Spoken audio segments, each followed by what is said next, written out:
Mazilna fi bahthina, kita masih pada pembahasan kita terkait dengan kitab Thaharah, dan kita masih membahas terkait dengan apa? Sampai pada pembahasan terkait an-najasat, babun najasat. Nah, baik, kita sampai pada bab terkait dengan najis. Baik, kemarin kita bahas terkait dengan apa? Madhi dan al-wadi, ya. Allahu a'lam bissawab. Baik.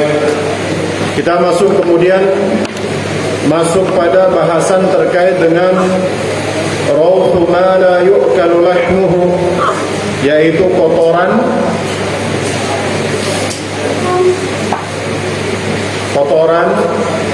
yang sifatnya kering, yang tidak dimakan, hewan yang tidak dimakan dagingnya. Ya, bisa kotoran kering, bisa juga kotoran basah. Allahu a'lam bishawab.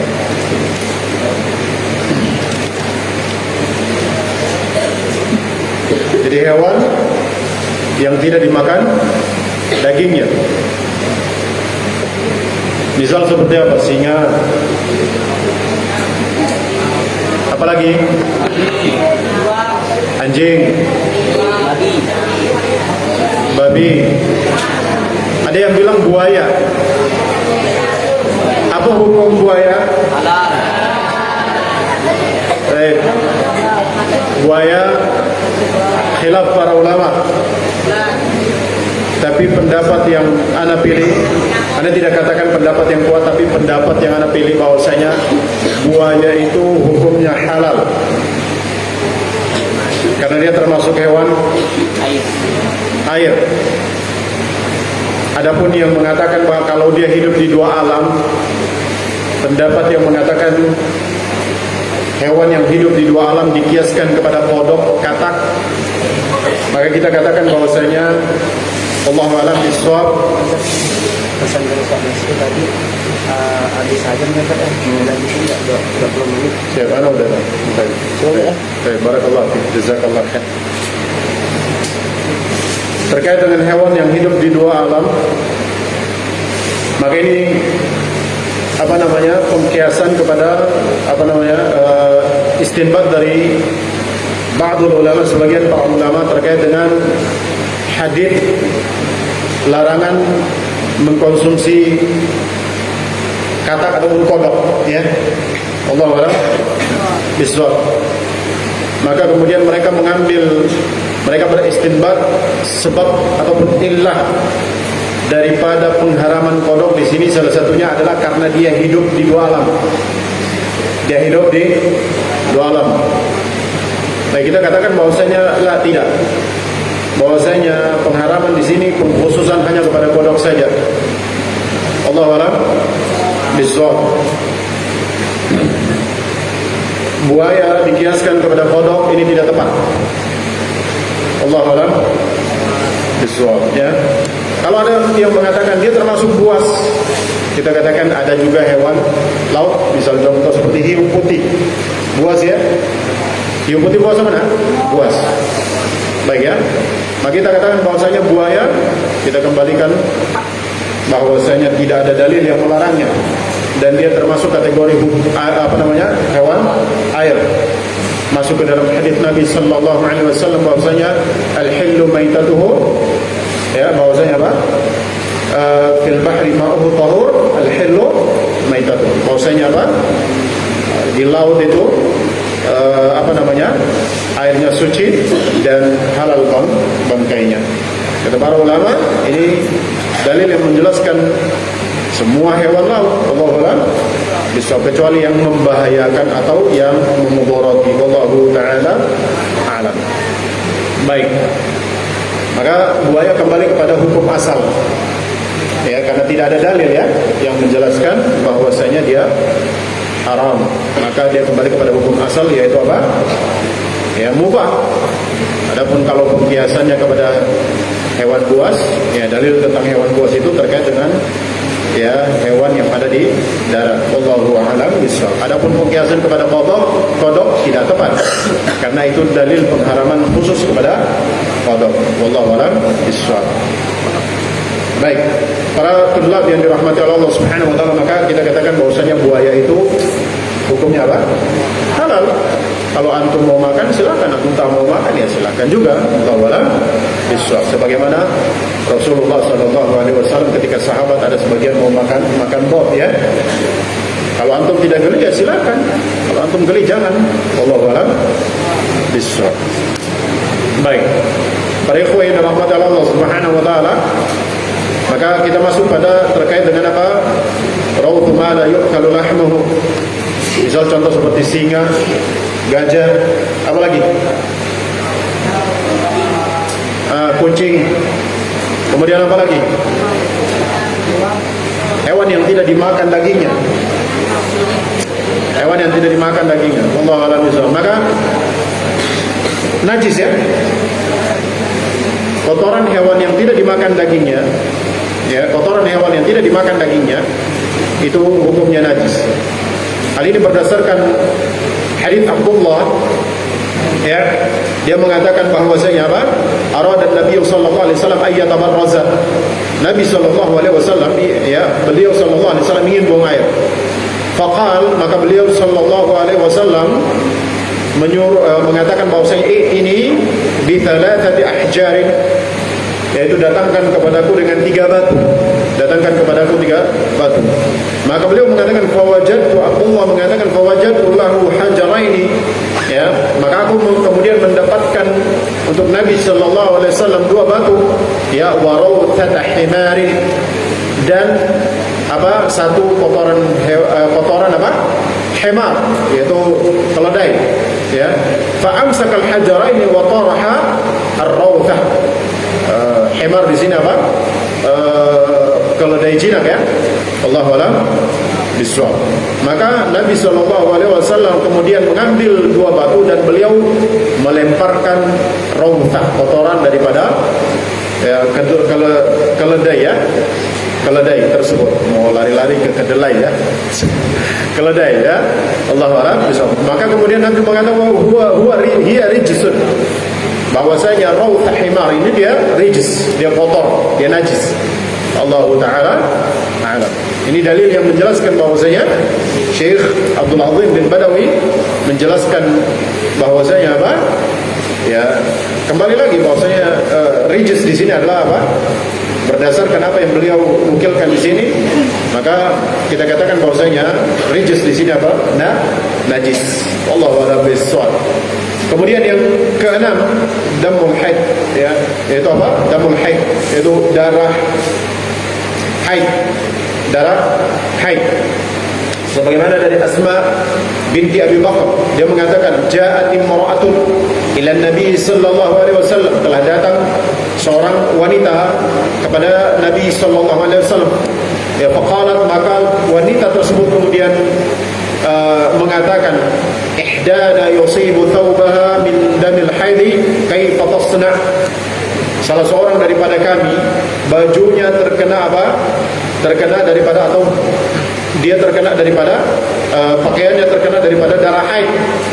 Maka bagaimana cara mensucikannya? Kaifa tasna di sini bukan bagaimana membuatnya, maksudnya bagaimana cara mensucikannya.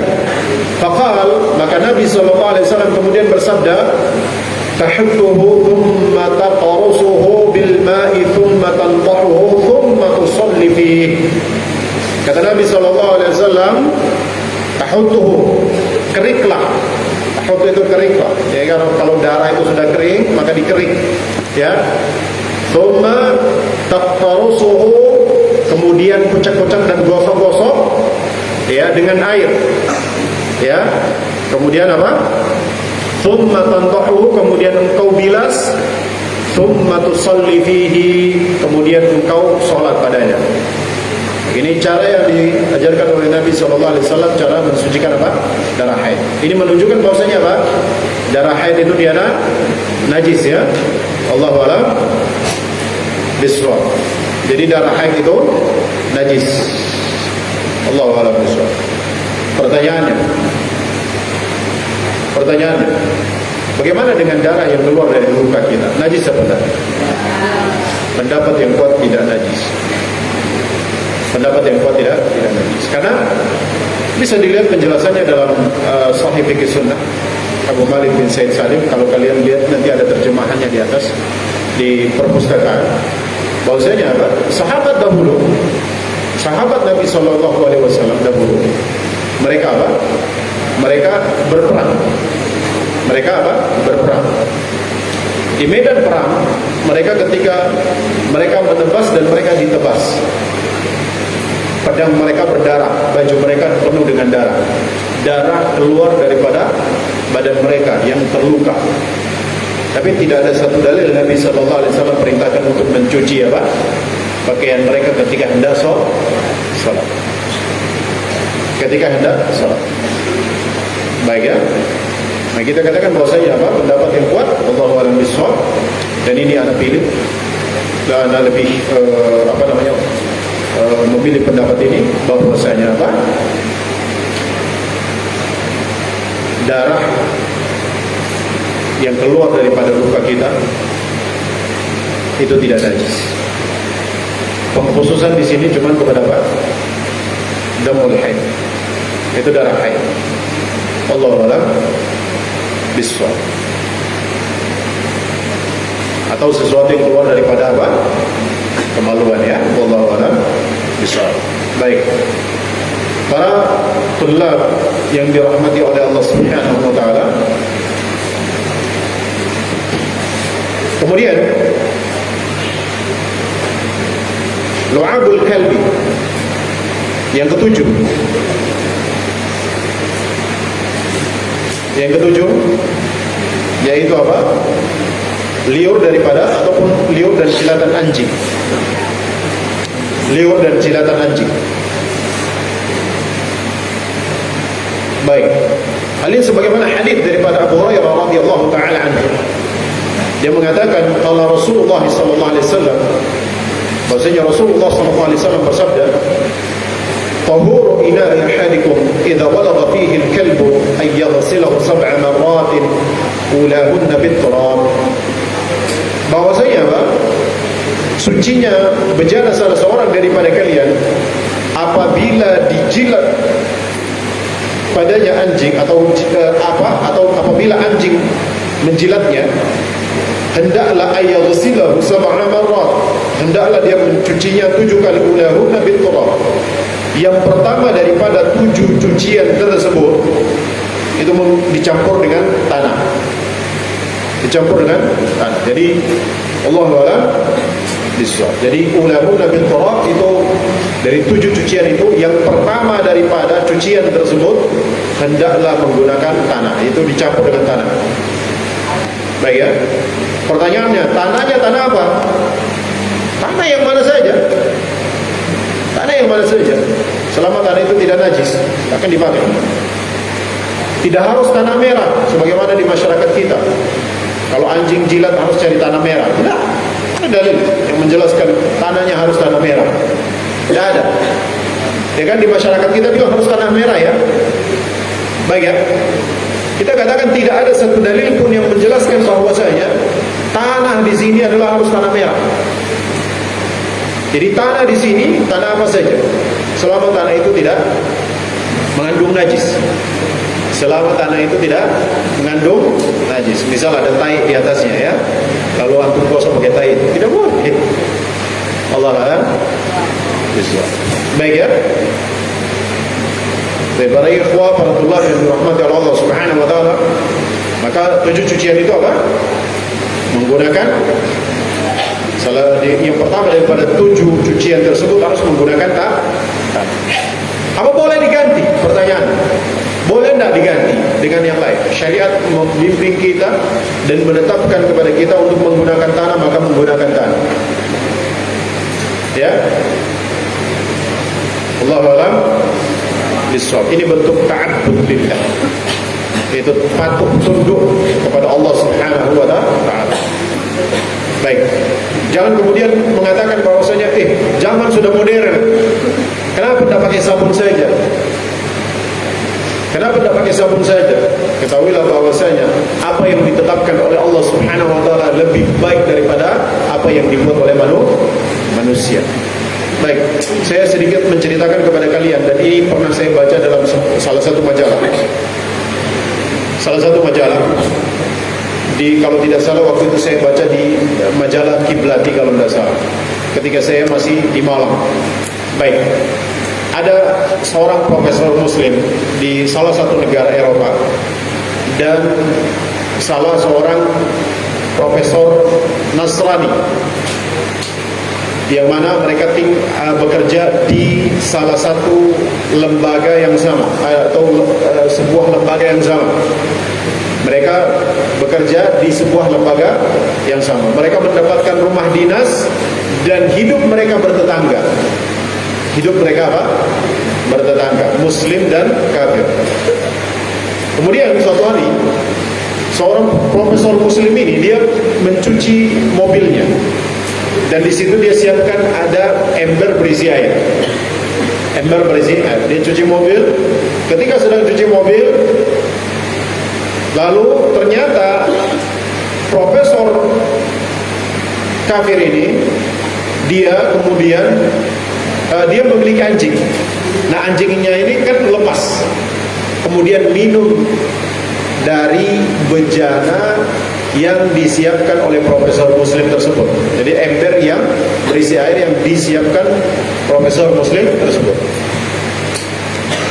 Nah, profesor muslim ini ketika anjing itu dia selesai minum daripada ember tersebut, maka kemudian dia menuangkan air tersebut, lalu dia mengambil tanah dan dia gosok. Dia cuci dia gosok dengan tanah. Setelah itu dia bilas tujuh kali.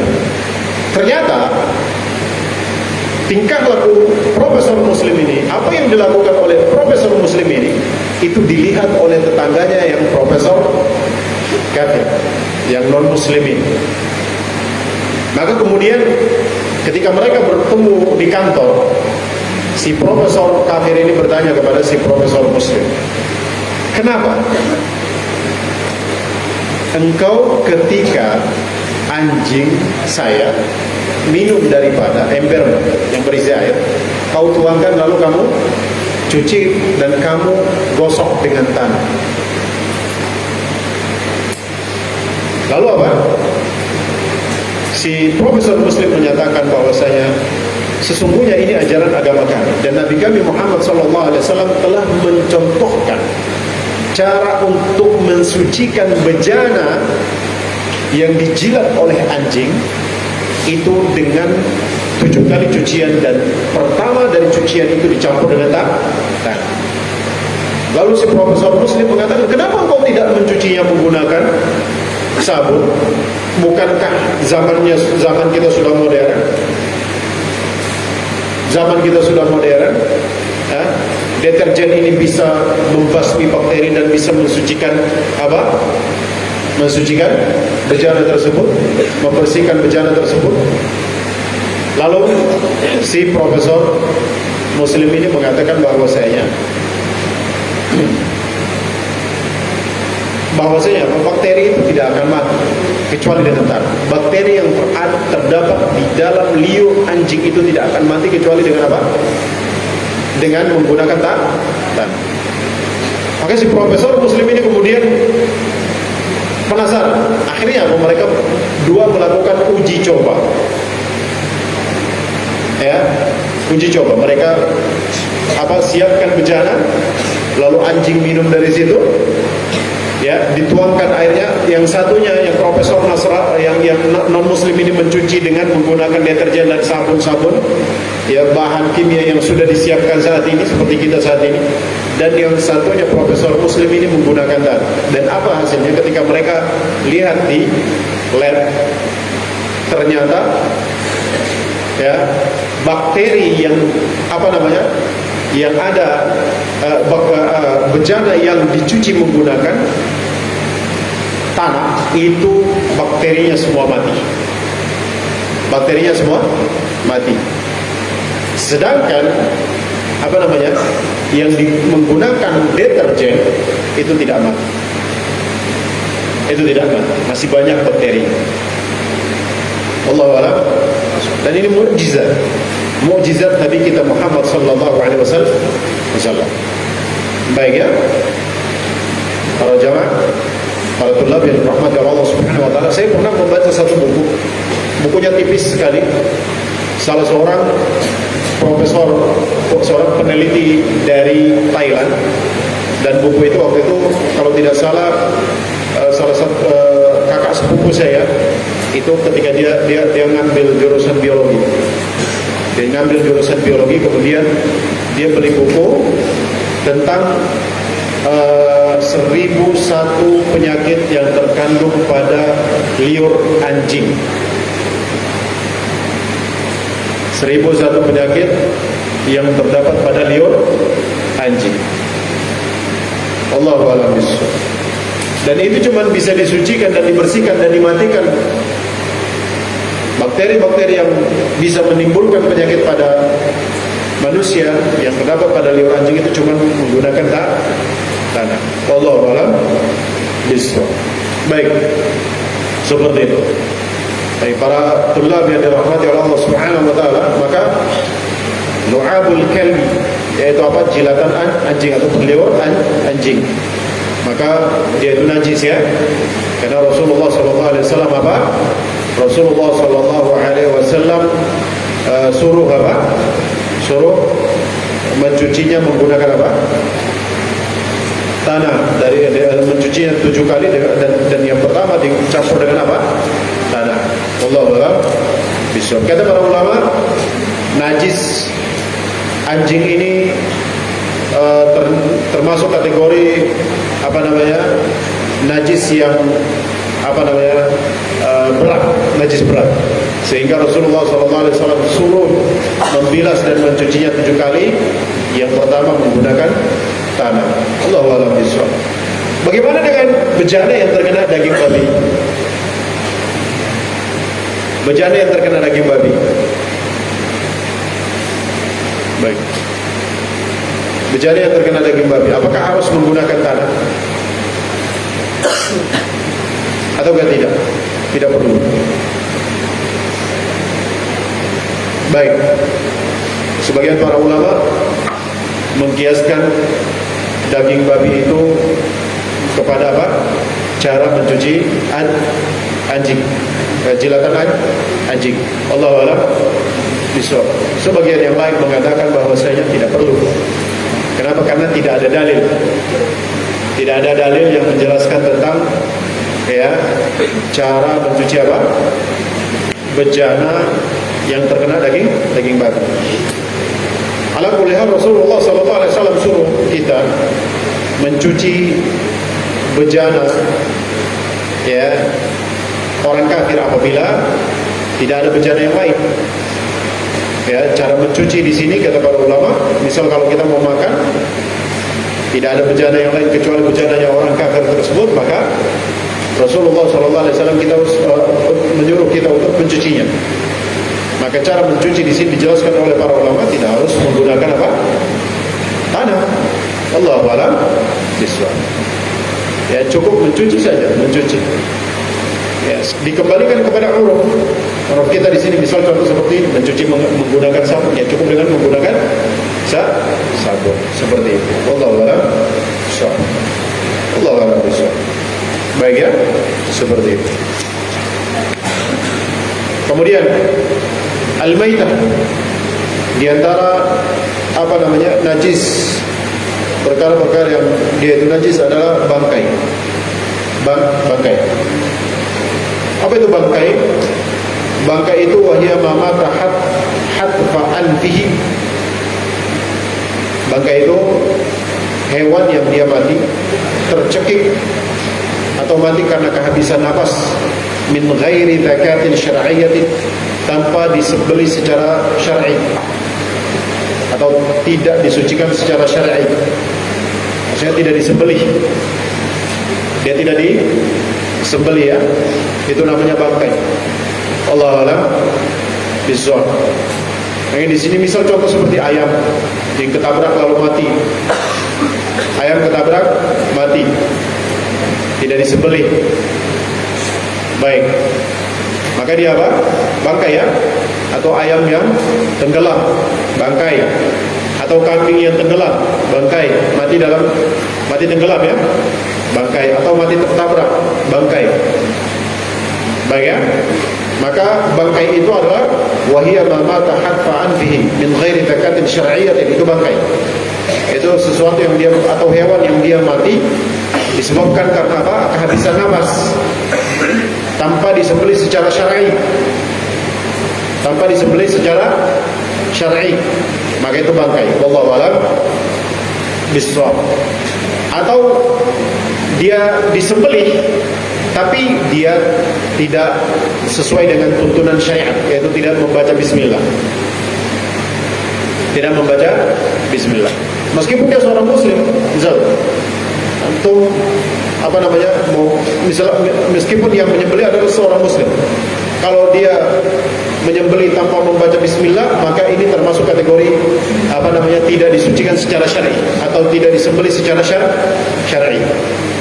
Allahu a'lam bishawab.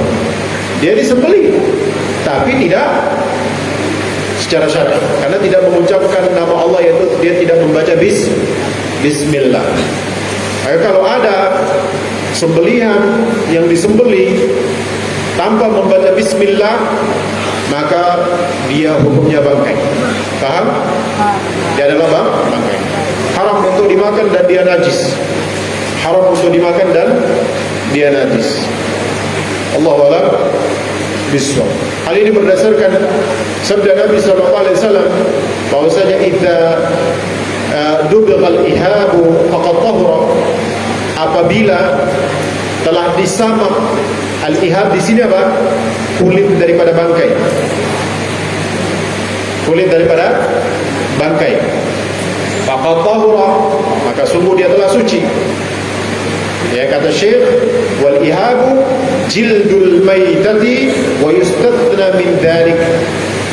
Bahwasanya al-ihab di sini maksudnya adalah kulit bangkai. Kulit bangkai, bangkai kambing, bangkai sapi, bangkai unta. Ya, kulitnya ya. Nabi mengatakan apabila kulit bangkai itu telah disamak itu metode untuk mensucikan